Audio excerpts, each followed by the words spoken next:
yung pagkain nila. Nag-iingay na aking mga alaga kasi ang agahan nila ay between 7:30 to 8. So, 7:45 naman, napakaingay na nila. Yan nila, ready to feed na sila. So, parang malapit na mangitlog.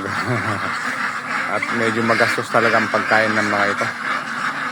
Bale, 4 na klase ng feeds ang pinaghalo-halo ko. So, nakikita naman, okay naman yung health nila. So,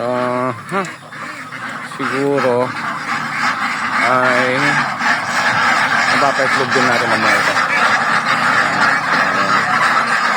Meron din tayong pabo, bali 4 na piraso.